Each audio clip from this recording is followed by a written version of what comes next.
Welcome back to Season 2 with Aston Villa, and the summer has been quite expensive. There's been a lot of players leaving the club, a lot of players joining the club as well, and we still have an absolutely massive transfer budget to spend, and the window is closed.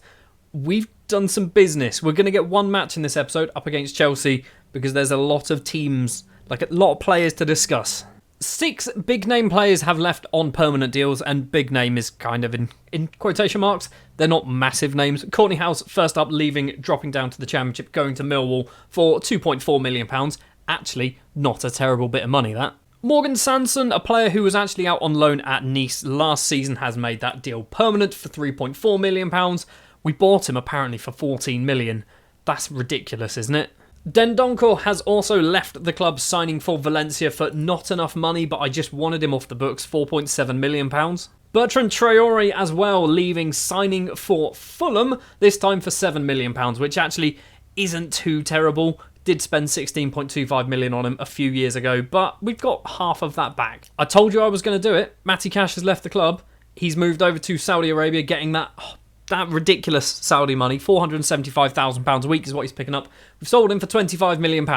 I probably could have got more money for him, but nobody else was bidding other than Al Ahly, and I'd already accepted their bid. There were a few other teams in England. I think Leeds wanted him, but they were offering £14 million, which is not enough money. Matty Cash has left. He's moved over to Saudi Arabia, and we don't have to worry about him not playing as a right-back anymore. Somebody else who's also moved over to Saudi Arabia is Yuri Tielemans, £45 million this time around. He did play a fair amount for us last season, but considering we signed him for a free and then sold him for £45 million, that's just pure profit, isn't it? It's just pure profit. And we've got players that can fill in that central midfield position anyway, so I'm not too fussed. Right, let's talk about players joining the club.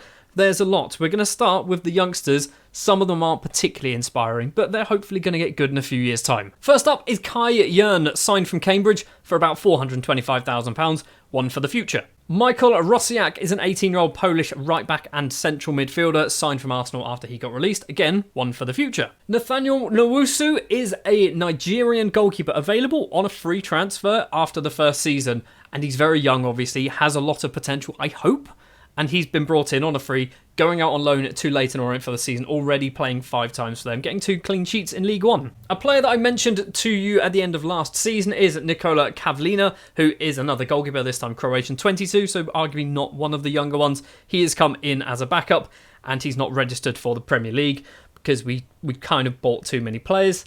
And he's our third choice goalkeeper, so yeah, he's not registered. For potentially £325,000, Jadel Katongo has signed from Manchester City. Again, one for the future. 7 caps for Zambia already, which is actually pretty impressive. I don't think he looks awful, does he? He looks like there could be something good. He's going to play in the under-21s for a couple of years. Somebody who we didn't actually agree to sign, it's actually something that's happening in real life, is Omar Kadir, an 18-year-old, or currently 17-year-old Egyptian, who has come in from Zed in his native Egypt. He's cost £2.4 million, gone out on loan to Plymouth. Hopefully he'll get a lot of game time there, already playing twice, getting a goal and 2 assists.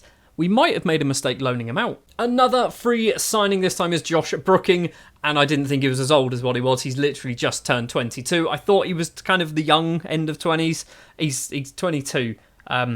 Maybe this one was a mistake. He was a free anyway, signed from Chelsea. Another youngster is a player who's had a very odd career, I'm not going to lie to you, is Matías Lasava. We brought him in, we've loaned him straight out to Stoke. He's a Venezuelan international, originally in Italy, then went to Venezuela, then to Portugal, then back to Venezuela, then on loan to Brazil, and then Portugal for a couple of years, back to Venezuela. We've signed him for £300,000 and then loaned him straight out to Stoke in the Championship, where he's playing, getting an assist. And I think the final youngster, I'd argue, is actually very good for what we've got. It's a 20-year-old Slovenian centre-back called Marcel Ratnik, signed from Olympia in his native Slovenia, that's what they're called, for £2 million, but he's worth £33 to £38 million. He's going to be in the first team. He'll probably play a few games for us. He is one of these new magical ESC players, which is basically, he doesn't have a work permit, but I still wanted to sign him and bring him in. So Ratnik is in, and I think Ratnik is very good. We've brought Zidane, well, his son. We brought Theo Zidane. He's come in, obviously, Real Madrid. He's played a few times for the first team. We brought him in, loaned him out immediately to Rotherham. He's still not bad, but he is 22. I did buy him purely because of who his dad is, let's be honest. Moving into the more senior players, shall we say, Timothy Fosu-Mensah is the first of, I think, 6 or maybe 7 players who have joined. I've brought him in.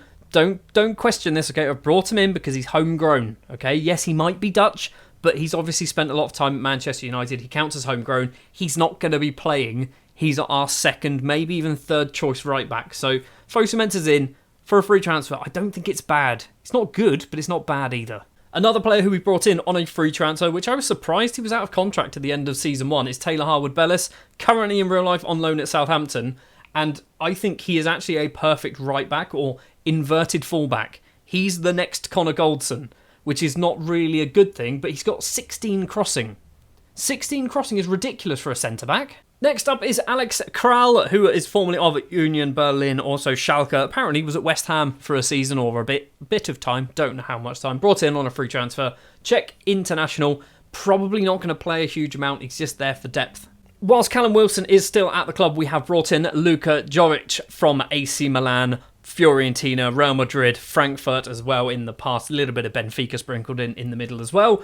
And I want to revive this man's career.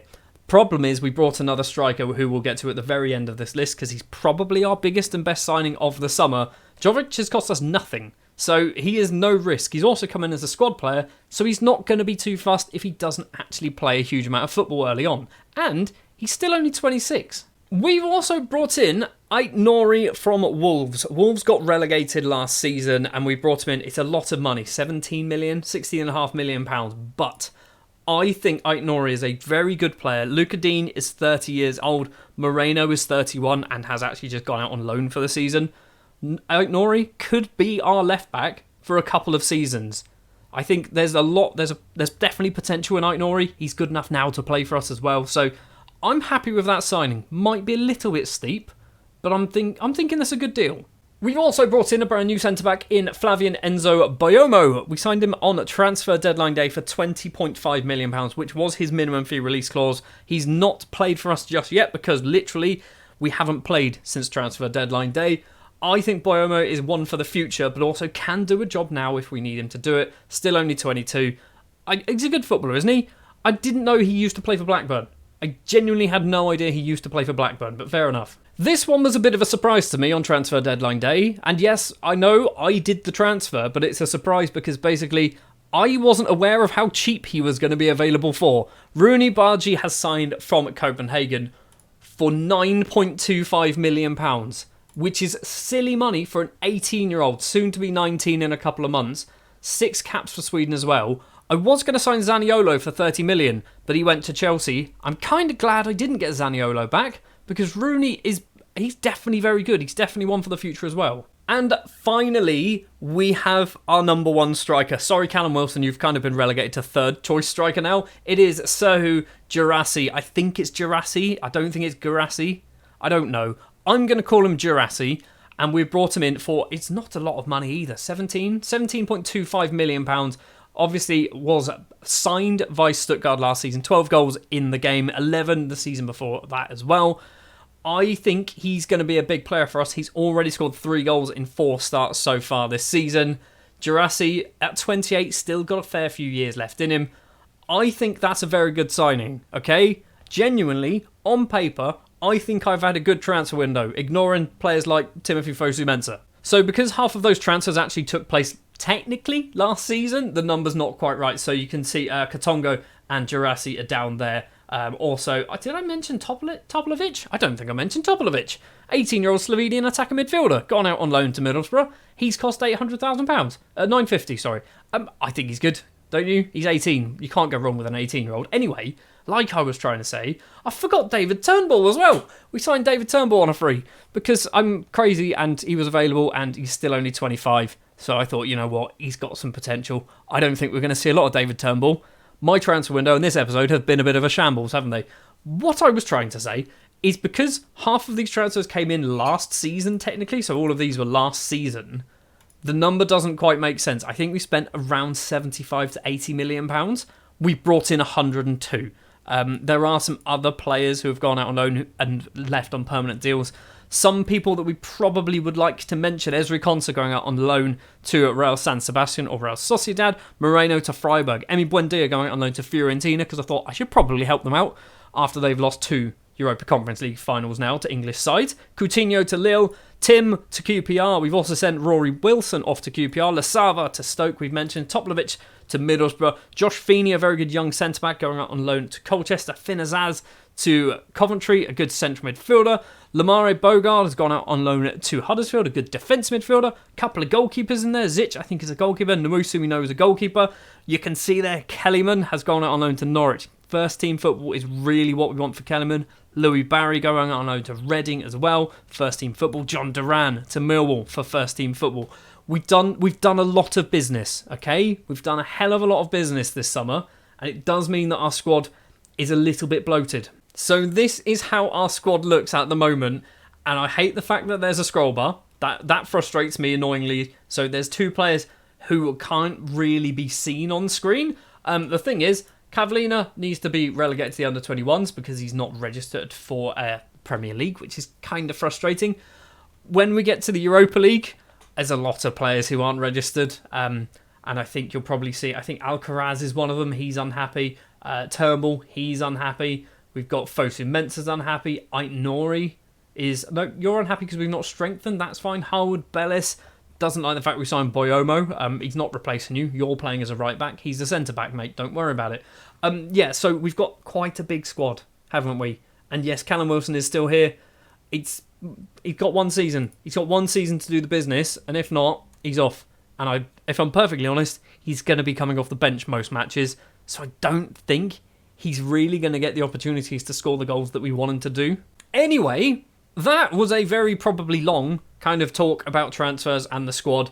And so far, we have played 4 games this season. We've won 3, we've lost 1. And we lost 1 against Man City because they're very, very good. 4-2 in the end. We beat Bournemouth. We smashed Newcastle, who, by the way, have started this season horrendously badly. Douglas Luiz, Tyrone Mings and Gerassi with 2. We then beat Luton as well, 1-0 at Kenilworth Road on transfer deadline day. Rooney played in this match. I signed him at about, 6 p.m. By 8 p.m, he was in London playing for us. I don't think that's possible. He was in Sweden. Oh, not Sweden, sorry, Denmark. By probably lunchtime. But anyway, because of those results, we are up in 5th. Obviously, very, very early days so far in the season. Newcastle rooted to the bottom. 4 defeats out of 4. And they're not even big sides, really. Leeds, Brighton and Villa, you'd argue they're probably better than United. As we know in Football Manager, probably a little bit too overpowered, aren't they? Let's be honest. But we're 5th. We're doing all right. Also, we are obviously in the Europa League proper this time around. If we do this, we could probably take a look to see who we are playing in the Europa League. And we are playing Maccabi Tel Aviv. We are playing Hoffenheim, Ferencváros, Porto, Salzburg, Limassol, Fiorentina. Oh my word, I didn't even see that. And then AZ Alkmaar to finish things off. We're expected to get through the group stage and then into the knockout rounds. And then at that point, nobody really cares what happens. Or at least the board don't.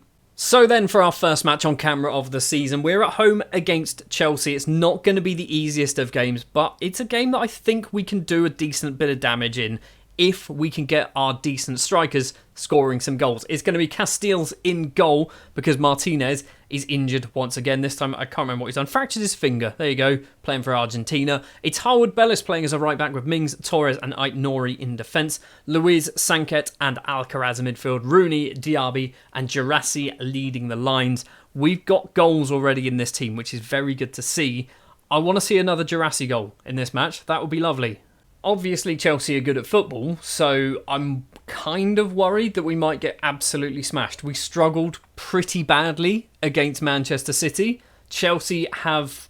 It's good, isn't it? It's a good team. They're also playing Zaniolo, which is obviously a player who propelled us into the Europa Conference League final, and now he's playing against us. Gerassi with a free kick after 11 minutes. Is this going to be a long-range effort from, I want to say, Senegalese striker? I think he's from Senegal.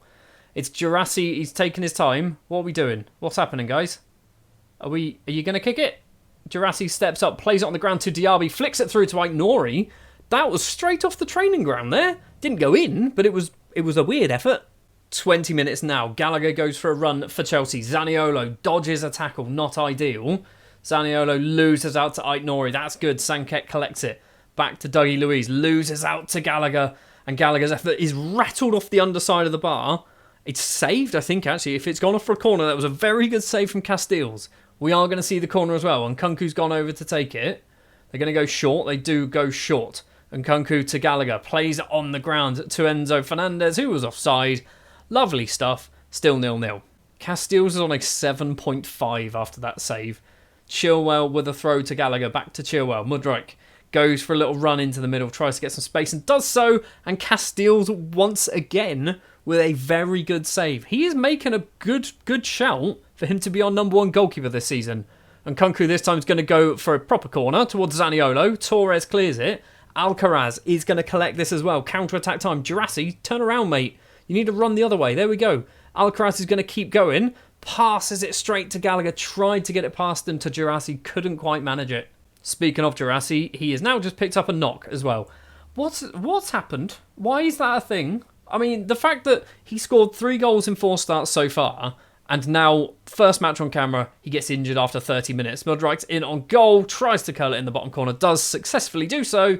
It's 1-0 to Chelsea. I was weirdly optimistic about how this match was going, and then I've just seen the match stats and gone, we've had 1 shot. And that was obviously from Aït-Nouri earlier on. It is 1-0 to Chelsea at half-time. They're absolutely dominating us, but Casteels is keeping us in this game. Show me something else in the second half. I'm going to say to Girassi, keep going. You've got the ability to make the difference. He didn't really care. Rooney's on a 6.3 as well. Not really sure what's going on, guys. Aït-Nouri with a free kick for us. Plays it down the line to Diaby. This is looking good already. Crosses it in. No one really challenged. And by really, nobody challenged Sanchez at all. Just let him come out and grab it. Colwill to Gallagher. Back to the goalkeeper Sanchez. Is this going to be a Chelsea chance, or are we going to try and nick something here? Desai, ball forward to Enzo Fernandez. Goes down the line to Zaniolo. Just go straight through him. Just go straight through Zaniolo. I don't like him now because he didn't want to join me. And Rooney's clearly not very good at the moment. He's on a 6.3. We've got it through Torres. It's not through Torres. He's passed it straight to a blue shirt. Zaniolo to Caicedo. Now Chilwell. Ball forward to Nkunku. Over the top to Mudryk. He's got past Harwood Bellis. And Mudryk makes it 2-0. His 5th goal of the season. I don't think he scored 5 for Chelsea so far at all. Straight into another highlight by the looks of it as well. Colwill to Chilwell. Forward to Gallagher. Back to Colwill. Are we going to try and nick this? I feel like we're going to start disappearing without a trace in this. I think there's going to be a 3rd goal very, very soon. Zaniolo gets some space and Nkunku was offside. He was definitely offside. It's a free kick. Good. Is it Callum Wilson time or is it Luka Jovic time? It might be Luka Jovic time. We are going to do that. He wants to stay on, but injury is affecting him. I'm thinking that's the problem. It's Wilson. We've got to do Wilson. I can't believe we're doing Wilson. Leon Bailey's going to come on as well for Rooney because Rooney's playing horrendously bad. Alcaraz for John McGinn as well. Swapped you to Giroud. That makes a lot more sense. Why was I not playing Sanket as the box-to-box? Or the Mazzala, or whatever position he should be playing in.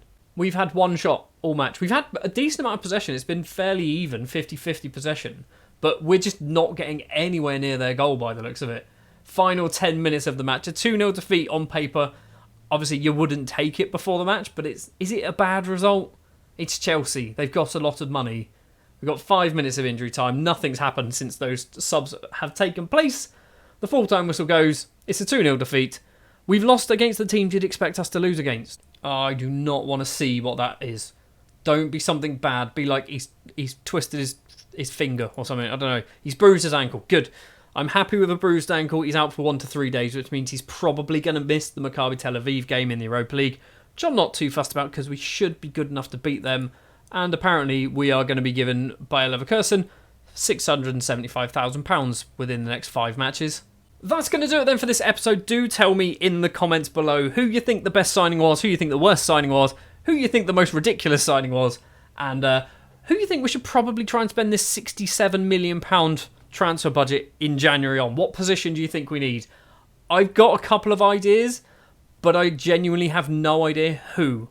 I'm thinking a central midfielder, and I'm thinking maybe a winger, but I honestly could not tell you what central midfielder or what winger I'd want. Next episode, we are going to fly through this season. I think we're going to go all the way to November, and we're actually going to do Brighton and Brentford.